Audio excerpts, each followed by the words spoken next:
In health news, there are rising concerns about an increase in colon cancer cases among younger people. The American Cancer Society found that 1 out of every 5 new cases of colorectal cancer in 2019 were in people under the age of 55, and that is nearly double what the rate was back in 1995.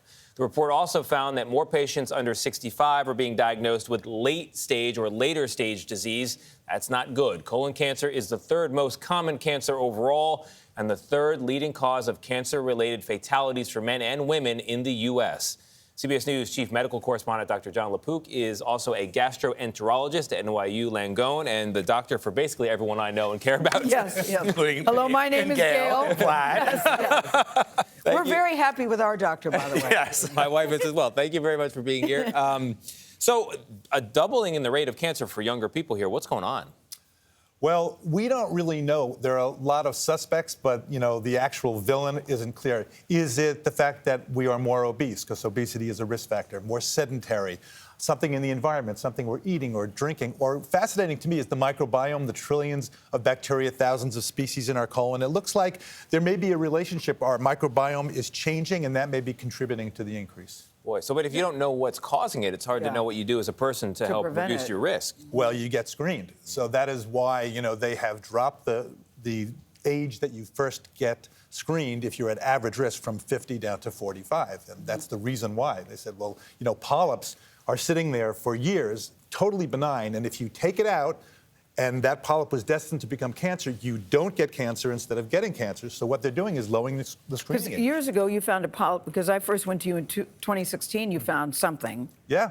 You removed it. Yeah, it was. But had it not been removed, it could have over time. And again, you're the one revealing this. I would never reveal it just for HIPAA reasons and all that. But yes, you're exactly right. John's just making sure.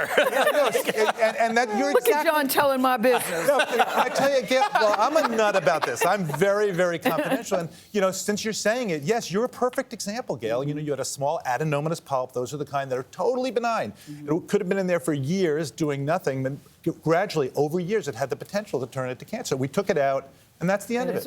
But there's no family history of colon cancer in my family. My son is now 35, and I'm now saying, Will, you should go get a colonoscopy. What's the downside to getting one at a younger age when you see the cases are going up in people that are younger? Yeah, I know it's tempting to say that. Yes. It just went from 50 to 45. There are risks to doing any procedure. There are expenses. And you have to think about what's the risk-benefit of all that. But I think that if you are a younger person, one of the messages here is, if you are 35 and you're not yet getting screened for whatever reason, then you could say, well, what are the symptoms? They're change in stool, rectal bleeding, weight loss for an unexplained reason, abdominal cramping, and iron deficiency anemia. So if you're told of a low iron and there's no obvious explanation, then that's something that your healthcare provider should help evaluate. And one of the things you can do is do a test of the stool to see, do you have invisible blood in the stool? That's wow. So I was happy to come to you also, Dr. LaPook. Although my wife was like, how can you go to a doctor who you also work with? I'm like, that's the best part. Yes. Hey, doc. I got over that very quickly. Very quickly. Yeah. But if you are not comfortable with an in-person exam, are there alternative tests available? There are. There are the at-home stool tests. You've heard about that. Sounds more gross to me. Cologuard, right, with the dancing people. Do you like those? It's a good test. It's a good alternative test. The best test is the one that you do. Cologuard works by testing for a combination of invisible blood and also the shedding of genetic material from polyps and colon cancer. It's better at picking up colon cancer. It's pretty good than picking up colon polyp. But there are also imaging tests you can do, other things you can do.